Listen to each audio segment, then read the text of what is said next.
justice de l'Oba, de Dieu. Ouais, l'amour et la justice. Parce que plein de gens confondent la justice et l'amour. Ou bien la faiblesse et l'amour. Ils pensent qu'ils vont faire n'importe quoi volontairement et demeurer là en disant Dieu est amour. Bon, avant de venir à l'amour de Dieu, il faut passer par sa justice. Nous on va aller dans 1 Jean, chapitre 4, verset 8. 1 Jean 4, 8, tradition écuménique de la Bible. Il est dit ceci: qui n'aime pas n'a pas découvert Dieu. Virgule. Puisque Dieu est amour. Donc celui qui n'aime pas n'a pas découvert Dieu. Plein de gens vont penser qu'ils aiment. C'est pas parce que tu aimes peut-être les animaux que tu prends la cause des animaux, tu refuses qu'on tue les animaux, qu'on braconne les ivoires des éléphants ou tous les braconniers, tout ça. Que forcément tu aimes Dieu. Que forcément c'est l'amour de Dieu. Parce qu'il y a l'amour du monde, il y a l'amour de Dieu. À ne pas confondre. Mais là on va parler de l'amour de Dieu et non l'amour du monde. Donc, 1 Jean 4, 8, tradition écuménique de la Bible, il dit: qui n'aime pas n'a pas découvert Dieu. Car puisque Dieu est amour, on va vous présenter ce Dieu qui est amour, mais avant d'aller vers ce Dieu, vous êtes obligé de passer par sa justice. Et là, dans la justice, il y a la confiance, il y a la foi, il y a tout là-dedans. On va décortiquer Psaume 97, verset 2. Dans Psaume 97, verset 2, Bible, parole de vie, il est dit ceci: un sombre nuage l'entoure. Un sombre nuage l'entoure pour gouverner. Virgule. Il s'appuie sur la justice. Il s'appuie sur la justice et le respect des lois. Parce que Dieu respecte ses lois, puisqu'il honore sa parole. Et il s'appuie sur la justice. Donc, et ensuite, il honore ses lois. C'est-à-dire qu'il faut d'abord passer par la loi de Dieu, par ses préceptes, par ses commandements, et connaître le mystère de sa justice. Et la justice est comme une balance. Si vous êtes coupable, vous passez en jugement. Ou bien si on vous accuse, vous allez passer en jugement. Il y a la balance et la justice. Donc vous passez d'abord sur cette justice. Et si vous êtes déclaré pur ou innocent, vous venez à l'amour du Père. Parce que plein pensent qu'ils vont dire j'aime Dieu, tiens, ils vont directement de l'amour de Dieu. C'est pas comme ça que ça se passe. La justice d'abord. Donc, Bible en français courant, un sombre nuage l'environne, justice et droit. Et non droiture, mais justice et droit. 2 points. Voilà les bases de son règne. Voilà les bases de son règne. Donc si vous n'avez pas la base, vous ne pouvez pas plaire à Dieu. Et la base, c'est d'abord la justice. Ne dites pas j'aime Dieu, j'aime Dieu. Tout le monde, dans chaque religion, chacun va dire qu'il aime Dieu. Mais qu'est-ce que la justice? On voit bien s'il y a la justice ou pas. Donc, pas la justice humaine, la justice selon l'équité et non l'iniquité. En cela, il est dit ici, traduction Abbé Filion, la justice et l'équité sont le soutien de son trône. Non, la justice et l'équité, c'est-à-dire l'équité, c'est quoi? C'est le contraire de l'iniquité. L'équité, c'est pour ça qu'on dit par rapport à Christ, tu as aimé la justice et tu as haï l'iniquité. Donc on vous dit ici, pour plaire à Dieu, il faut d'abord connaître le mystère de sa justice. Avant de connaître le mystère de sa justice, il faut d'abord passer par ses lois, par ses ordonnances. En gros, en acceptant le Père, on vous initie. Pendant que vous êtes en pleine initiation, parce que plein qui n'ont pas de chromosomes spirituels pensent que l'initiation n'est pas biblique. Mais initiation, ça veut dire initier, et Enoch lui-même s'appelait initié. Dans Enoch, ça veut dire initié. Initié, c'est un disciple qu'on est en train d'apprendre. On vous dit ici que la base de son trône, ce qui soutient son trône, c'est la justice et la droiture, le droit. Donc, si vous n'avez pas ça, vous ne pouvez pas espérer tenir debout un seul instant face à l'ennemi. Ce n'est pas possible. En cela, Christ dit, si votre justice ne surpasse pas celle des scribes, vous n'y entrerez pas vous-même. Parce qu'eux-mêmes aussi, ils ont une justice. Ils ont leur amour pour eux, pour les gens. Vous pensez que Satan, lui-même, le jadis, n'a pas l'amour pour ses anges déchus? Si les anges déchus sentaient que Satan a la haine pour eux, ils ne seraient pas à son service. Donc, mais ce n'est pas de cet amour-là que Dieu faisait allusion, que la parole fait allusion. C'est l'amour véritable. On sait que l'amour ne soupçonne pas, il n'est pas jaloux. Bref, l'amour il est patient, ainsi de suite. Connaissez, c'est les fruits de l'esprit. Dans Somme 94, verset 15, car le jugement sera conforme à la justice. Le jugement sera conforme à la justice. Donc à la fin du temps, le jugement c'est la justice. Parce que Dieu ne fait d'exception de personne. Même si tu marches avec Dieu et tu fais quelque chose de pas bien, si les gens voient qu'on ne te châtie pas, Dieu t'a néanmoins châtié. Toi-même, tu as vu le châtiment, mais il n'est pas obligé de montrer ses raisons qui te châtie. Mais c'est sa justice à lui. C'est comme ça que ça se passe. Donc, il faut être initié pour comprendre les choses de Dieu. Pour comprendre les choses du Père. Donc, comme je dis dans Somme 94, verset 15, car le jugement sera conforme à la justice. Et tous ceux dont le cœur est droit l'approuveront. Si ton cœur est droit, tu l'approuves. De même que quand on voit Ézéchiel, dans Ézéchiel 9, quand l'homme vêtu de lin vient, il marque sur ceux qui soupirent à cause des gémissements, à cause de toute la sorcellerie qui se produisait en Israël. Et on vous montre qu'il y a des châtieurs qui venaient. Ils ont commencé à frapper le peuple. Ézéchiel, il a vu, il est tombé sur sa face. Il est tombé sur sa face, il a dit, ah, vas-tu faire périr tout le reste d'Israël? Ça ne veut pas dire qu'il n'avait pas l'amour, qu'il n'avait pas la justice. Mais tout dépend du côté où il se plaçait. Parce que lui, il voyait en tant qu'humain. Quoi qu'il était prophète, il voyait en tant qu'humain. Mais si toi, tu voyais du côté de Dieu, c'est-à-dire du côté de l'esprit, auprès de Dieu lui-même, avec les yeux de Dieu, c'est une façon de... Avec les yeux du divin, tu n'allais pas poser ta tête sur le sol en disant jusqu'à quand vas-tu faire périr. Puisqu'on dit aux anges que vos yeux soient sans pitié.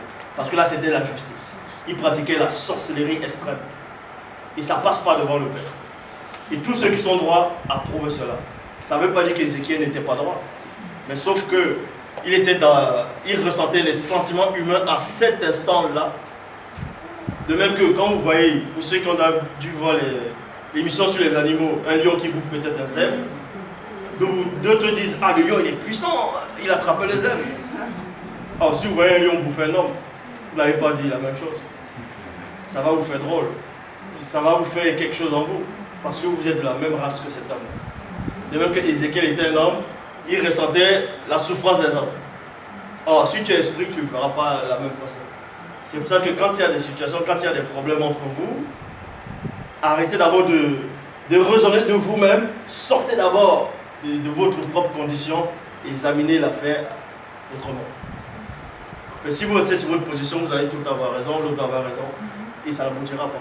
Donc il faut d'abord sortir, tu examines l'autre, tu examines, et là tu auras la solution. Ça s'appelle la justice. C'est la justice d'abord. Et c'est comme ça que le Père fonctionne. Donc, Ésaïe chapitre 51, verset 1. Écoutez-moi, vous qui poursuivez la justice, virgule. Donc, on s'adresse à une catégorie de personnes qui ont déjà accepté la parole, qui ont passé l'épreuve. Quand il dit l'épreuve, Dieu ne met personne à l'épreuve. C'est par rapport à ses propres épreuves de la personne et son vécu. Dès que vous avez réussi à passer à cette étape, vous allez maintenant à la justice. Ceux qui aiment la justice, on vous dit ici, écoutez-moi, vous qui poursuivez la justice et non vous qui pratiquez. Poursuivre, c'est vous cherchez, vous poursuivez la justice. Donc vous avez le désir de connaître la justice de Dieu, d'appliquer la justice de Dieu. On vous dit ici, poursuivez-moi.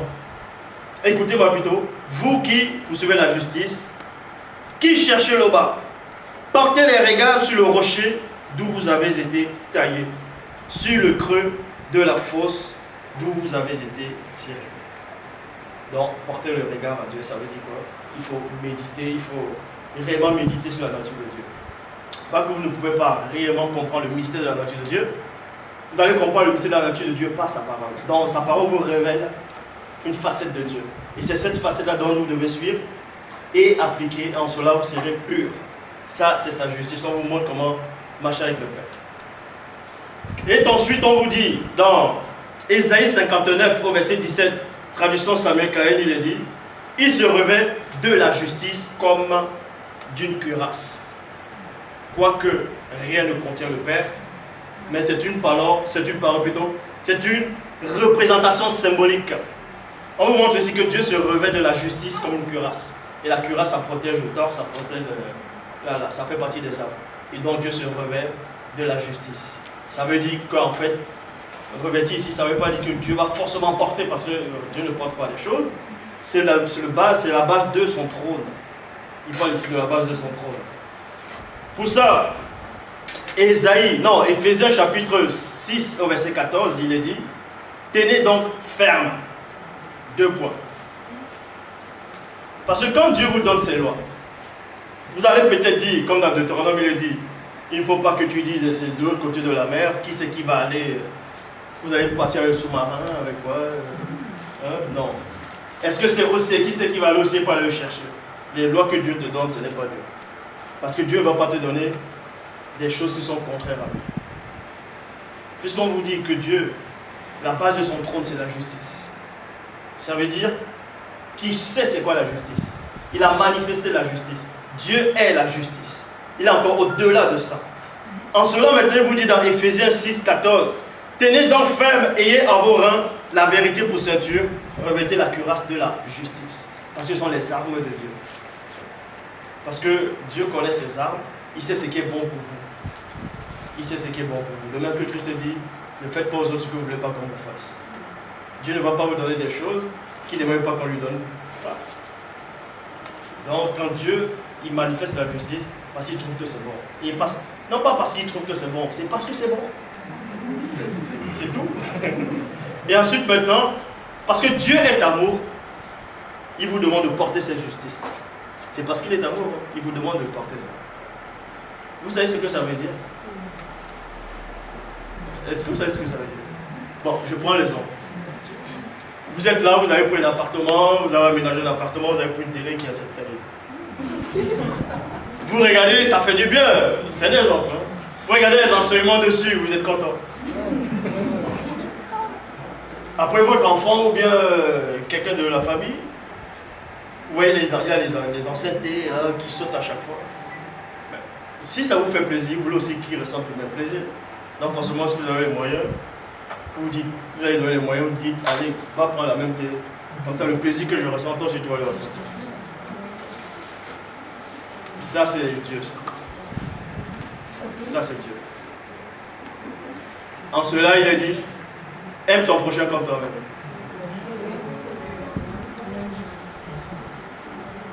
C'est la justice et l'amour, les deux. Et plein de gens, bon, Christ a dit ça, mais cette phrase a existé depuis l'Ancien Testament. Est-ce que vous savez ça? Vous ne savez pas? Cette phrase existe depuis l'Ancien Testament. Aime ton prochain comme toi-même. Ben, ça existe depuis l'Ancien Testament. Donc, Ésaïe chapitre 11, au verset 5, Bible parole de vie, la justice et la fidélité. Donc quand vous aimez la justice, vous devenez fidèle à Dieu.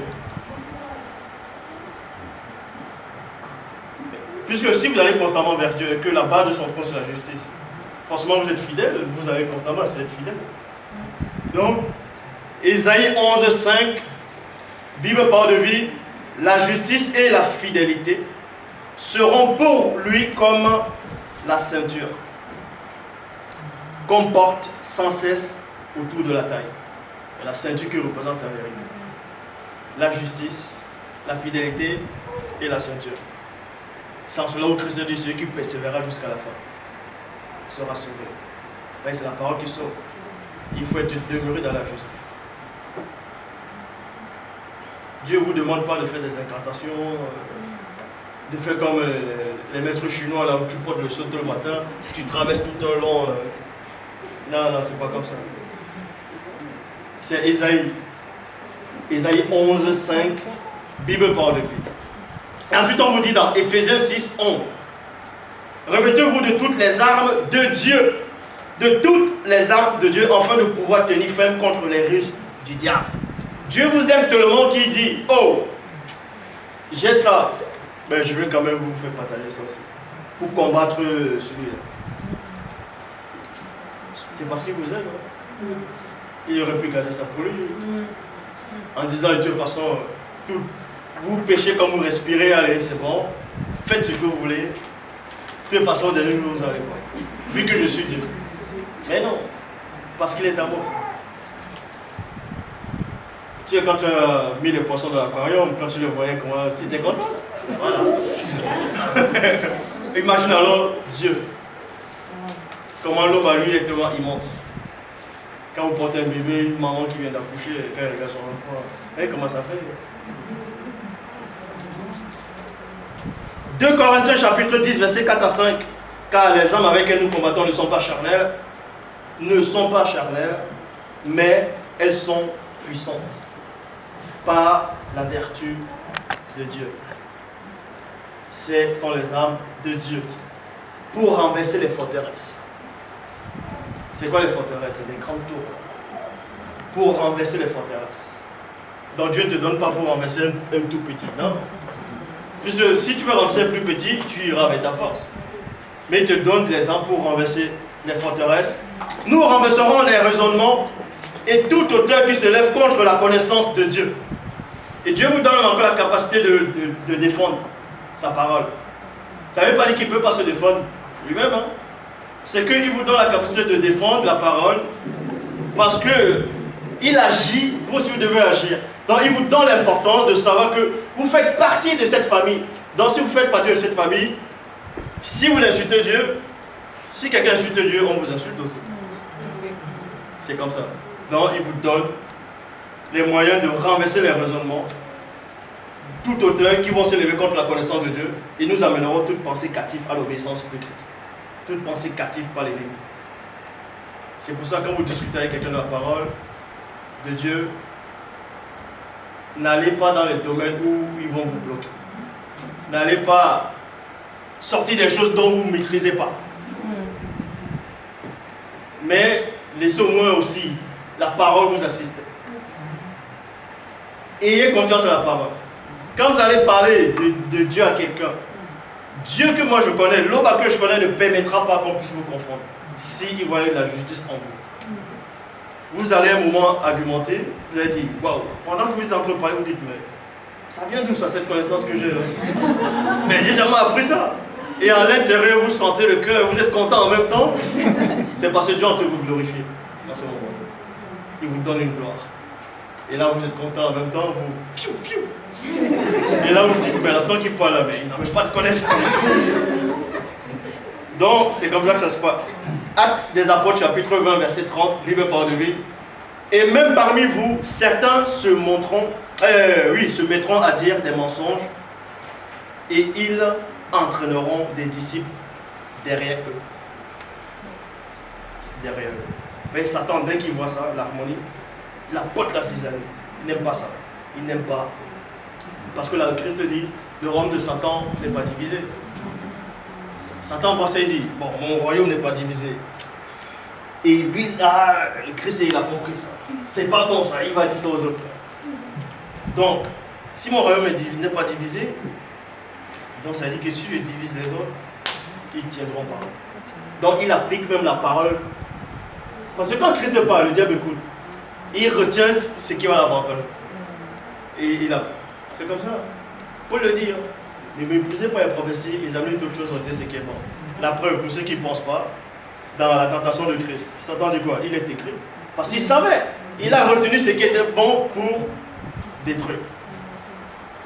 Donc, soyez pas plus malin, soyez plus intelligent que lui. Soyez plus sage. Soyez plus sage. Là, on va bientôt finir. Comme je dis, ça va être court. 2 Corinthiens chapitre 6, verset 7. 2 Corinthiens 6, 7. Par la parole de vérité, virgule, par la puissance de Dieu, virgule, par les armes offensives et défensives de la justice. C'est quoi offensive? Offensive, c'est quoi? Comment? On attaque. Pas des dégâts. On attaque. Et défensif, c'est quoi? Protéger. Donc, il y a plusieurs sortes d'armes, offensives et défensives. Il y a des moments où il faut utiliser tel ou tel. Il faut savoir en quel moment. En quel moment il faut fermer la bouche de quelqu'un. En quel moment tu dis tais-toi, tu sais rien, tu dis ignorant. Il faut savoir en quel moment. Parce que le Christ le faisait. Hein. Il disait race incrédule. Il disait hypocrite pharisien. Il savait en quel moment il devait employer telle phrase pour te toucher le cœur. Et que ça te ronge. D'ailleurs, il faut qu'on l'aime. C'est comme ça que ça se passe. 2 Thessaloniciens chapitre 2 verset 10, Bible parole de vie. Par toutes sortes d'actions mauvaises, il trompera plutôt les gens qui se perdent. Et ils se perdent parce qu'ils n'ont pas reçu et aimé la vérité qui pouvait les sauver. Ils n'ont pas aimé la vérité qui pouvait les sauver. C'est la vérité qui sauve. Jean 8,32, vous connaîtrez la vérité vous affranchira. Et dans Jean 17,17, sanctifie pas ta parole est la vérité. Mais c'est la parole qui sanctifie. Et c'est la vérité. Dans 2 Thessaloniciens chapitre 2 verset 11, traduction Purette Clamant Lenné, il dit: c'est pourquoi Dieu les envoie une puissance de séduction pour qu'ils ajoutent foi au mensonge. Ça veut dire quoi? Là c'est traduit ainsi. Mais la vraie réalité c'est quoi? C'est que Dieu, quand tu fais du n'importe quoi, à chaque fois on t'avertit, tu n'écoutes pas, il enlève sa protection. Et c'est là où l'ennemi attaque. Ça ne veut pas dire que Dieu va prendre l'ennemi, il dit allez, va. Parce que Dieu ne tente personne. Dieu ne tente personne par le mal. Dieu n'a pas besoin d'envoyer un démon sur toi pour te tourmenter, alors que les anges de Dieu sont là pour te donner un petit... En fait, quand on dit Dieu nous envoie une puissance d'égarement, ça veut dire Dieu enlève sa protection. Et quand il enlève sa protection, c'est comme la terre et le soleil. Là, il fait chaud, il y a des gens qui meurent, boum, canicule. Mais s'il enlève la couche d'ozone, vous toujours brûlez. Non, c'est la protection qui, s'il enlève la protection, waouh, vous brûlez de vous. C'est comme ça que ça se passe. Donc, 2 Thessaloniciens chapitre 2 verset 12. 2 Thessaloniciens chapitre 2 verset 12.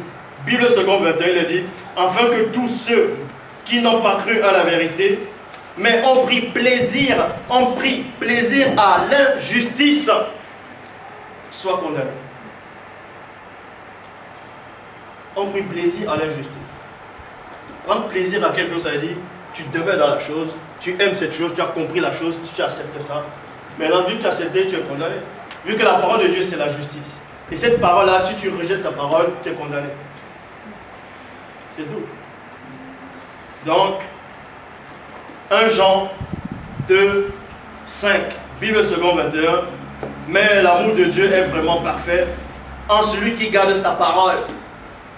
L'amour de Dieu est vraiment parfait en celui qui garde sa parole. Sa véritable parole. Pas la parole tronquée.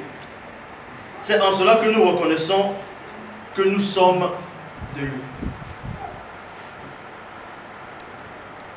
1 Jean 4, 8. Celui qui n'aime pas n'a pas connu Dieu, car Dieu est amour. Donc je vous dis encore, si vous marchez réellement avec Dieu, pourquoi vous avez des soucis?